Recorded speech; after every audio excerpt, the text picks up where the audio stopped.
उपायुक्त संदीप सिंग गिल आहेत, जे सगळी मिरवणुकीची धुरा सांभाळत आहेत. गिल साहेब, कशा पद्धतीने सगळ्या मिरवणुकीची तयारी केलेली आहे, कशा पद्धतीने आज हा सगळा उत्सव आपण नियोजन करत आहात? आज मिरवणुकीच्या बाप्पाची विसर्जन दिवस आहे, तर ते आज रोजीची व्यवस्थासाठी जवळपास 1.5 महिन्यापासून आमचे प्रयत्न चालू होते. त्यामुळे 10 दिवसाचा जे उत्सव होता ते खूप शांततेने आणि उत्साहाने पार पडला. मोठ्या संख्येने भाविक पुण्यात आले होते बाप्पाच्या दर्शनासाठी. आता आज पण सुद्धा आपण जसा पाहतो की भाविकाची खूप मोठी संख्या उपस्थित आहे इथे आणि सर्वजण खूप उत्साहाने सण साजरा करत आहे. पोलिसांकडून चोखपणे बंदोबस्त लावण्यात आलेला आहे.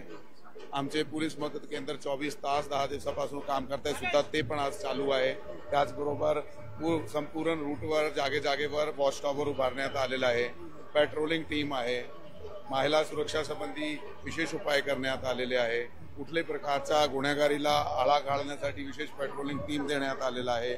जवळपास झोन 1ची हद्दीमध्ये 2500 अधिकारी व अंमलदार जे आहे ते सध्या बंदोबस्तासाठी तैनात आहे. त्याचा बंदोबस्त जे आहे ते पण त्यांना मधून रेस्ट देण्याचा सुद्धा एक व्यवस्था करण्यात आलेली आहे. तर हे जे आजचा आमचा बंदोबस्त आहे आणि मंडळाकडून काढली जाणारी विसर्जन मिरवणूक आहे ते खूप व्यवस्थित प्रकारे पार पडणार आहे याची मला खात्री आहे. पुणेकराचा आणि मंडळाचा आमचा सतत सहकार्य असते. यावेळी पण ते तसे प्रकारच्या समन्वयाचं वातावरण आहे. थँक्यू. जय हिंद. एक शेवटचा प्रश्न घेतो, कशा पद्धतीनं आपण या सगळ्याच्या मध्ये कर्मचाऱ्यांची व्यवस्था केलेली आहे?